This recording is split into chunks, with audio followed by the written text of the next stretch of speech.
Hello friend, welcome back to my YouTube channel जिसका नाम है किरण सुरेश ब्लॉग। दोस्तों, आज का जो टॉपिक है वो साउंड डिजाइनिंग के बारे में। लोकेशन पे एक्टर लोग के किस तरह डायलॉग रिकॉर्ड किए जाते हैं, किस तरह लोकेशन पे साउंड इफेक्ट्स लिए जाते हैं, जानेंगे इस वीडियो के माध्यम से। अपने साथ जुड़ने जा रहे हैं राजेंद्र प्रसाद जी।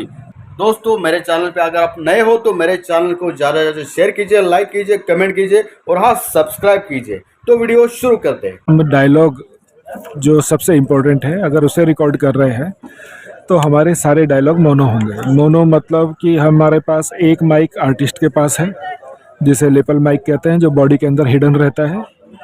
दूसरा, उसी के डायलॉग को कवर करने के लिए एक और माइक जो बाहर रहता है, बूम पर लगा के रखते हैं, बूम माइक रहता है। अगर इन केस हो सकता है कि आर्टिस्ट का डायलॉग नहीं हो, तब क्या करना है? अगर आर्टिस्ट का डायलॉग नहीं हो तो हमारे पास दो ऑप्शन है।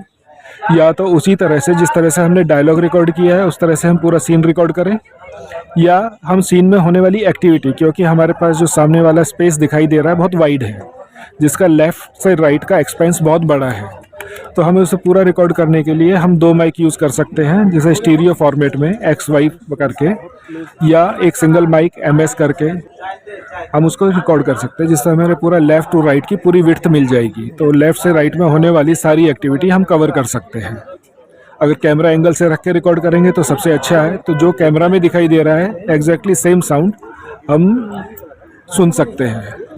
और जब भी हम किसी साउंड को रिकॉर्ड कर रहे हैं और XY में रिकॉर्ड कर रहे हैं तो हमें पहले ये चीज़ का ध्यान रखना है कि हमें क्या क्या साउंड सुनाई दे रही है।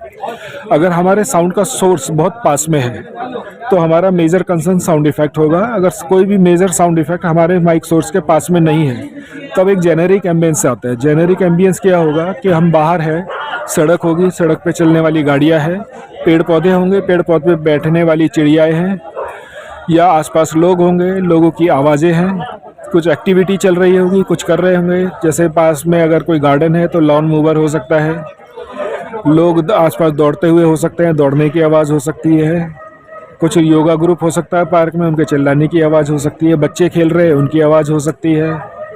तो इस तरह से जितनी भी आवाज़ है वो आवाज़ हमें लेनी पड़ती है। स्कूल में हम जाते हैं तो स्कूल में क्लासरूम की आवाज़ है, बच्चे खेलने की आवाज़ है। इसी तरह से गार्डन में जाएंगे, अगर पूरा खाली है दोपहर के टाइम में तो किसी आदमी की आवाज़ नहीं आएगी, चिड़िया की भी आवाज़ लगभग नहीं आएगी, वहाँ बहुत साइलेंट रहता है। वहाँ जो आवाज़ आएगी वो ऐसा बोल पाना मुश्किल है, लेकिन एक आवाज़ रहती है जो हवा की आवाज़ है, जिसमें बाकी सब आवाज़ों का, दूर से आने वाली सभी आवाज़ का लीकेज रहता है, जिसमें ट्रैफिक रंबल रहेगा, दूर से आने वाले हॉर्न्स रहेंगे, दूर से कोई बात कर रहा है वो सब चीज़ें रहेंगी। तो ये सब मिलकर एक एम्बियंस बनता है। इसमें हमारे पास ध्यान रखने के लिए ये है कि हमारे पास क्या क्या एलिमेंट्स हैं। एलिमेंट्स को हम मेजरली 3 कैटेगरी में डिवाइड कर सकते हैं। एक जो इंसान की वजह से है, दूसरा वो जो उस बिल्डिंग जहाँ पर वो स्पेस है उस स्पेस का एक अपना आर्किटेक्चर है, उस आर्किटेक्चर की वजह से है, और तीसरा वो है जो ना तो आदमी है ना जो आर्किटेक्चर है, उसमें जो साउंड है। ये 3 अलग अलग स्केल का साउंड है। अब सबसे इम्पोर्टेंट है कि जब वहाँ पे इंसान है, हमारे लिए वो इंसान इम्पोर्टेंट है, तो क्या क्या एक्टिविटी वो हो सकती है। पहला है उसका डायलॉग, दूसरा है जो वो एक्टिविटी कर रहा है, चल फिर रहा है, उठ रहा है, बैठ रहा है, उठा के कुछ फेंक रहा है, सामान रख रहा है, ये सब जो एक्टिविटी है इसको साउंड इफेक्ट्स बोलते हैं, जो इंसान के करने से होती है। अगर इंसान नहीं है तो वहाँ पे जो भी एक्टिविटी हो रही है वो दूसरा साउंड इफेक्ट है। जिस साउंड इफेक्ट को हम स्टूडियो में रिक्रिएट कर सकते हैं उसको फॉली बोलते हैं, उसको हम रिक्रिएट कर लेते हैं, जो जनरली ह्यूमन एक्टिविटीज़ की साउंड होती है सारी। इसके अलावा कई साउंड ऐसी होते हैं जिन्हें स्टूडियो में रिक्रिएट नहीं कर सकते। जैसे अगर सड़क का सीन शूट कर रहे हैं तो कार की आवाज़ है, हॉर्न है, बस है, लोग बात कर रहे हैं, तो ये रिक्रिएट नहीं किया जा सकता। तो इसको हम लोकेशन पर ही रिकॉर्ड करते हैं और लोकेशन पे अलग अलग लोकेशन पे रिकॉर्ड करके उसके हिसाब से उसे यूज़ कर लेते हैं।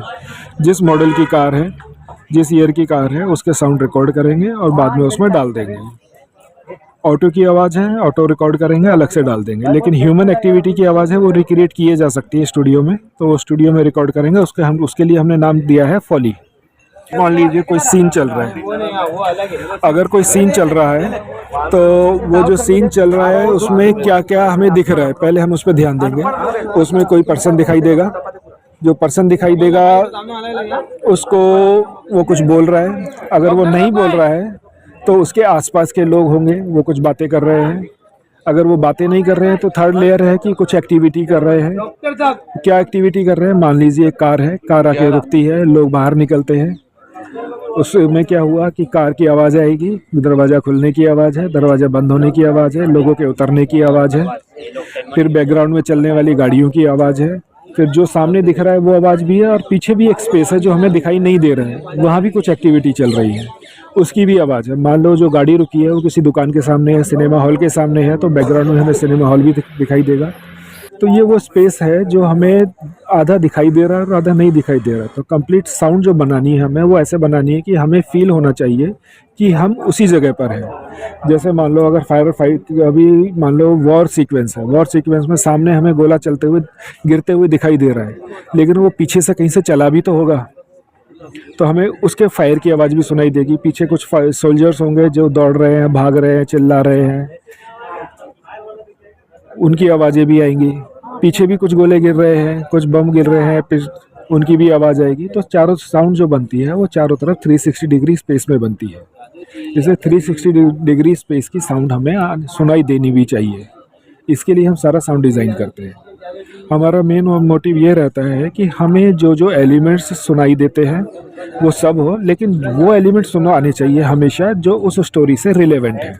ऐसा नहीं कि हम किसी भी स्पेस में जाएंगे उसके आने वाले सारे एलिमेंट हमने दिखा दिए, सुना दिए, चाहे वो ज़रूरी है या नहीं है, ऐसा नहीं होता कभी भी। जो एलिमेंट हमारे लिए ज़रूरी है सिर्फ वही हम रखेंगे, जो एलिमेंट हमारे लिए ज़रूरी नहीं है उन्हें हम निकाल देंगे उधर से। इसी तरह से कभी भी हमें कंप्लीट साउंड जब भी चाहिए तो कंप्लीट साउंड डिज़ाइन इसी तरह से बनता है कि dialogue, sound effects, ambience and effects, ये चारों मिलकर हम कंप्लीट साउंड डिज़ाइन करते हैं।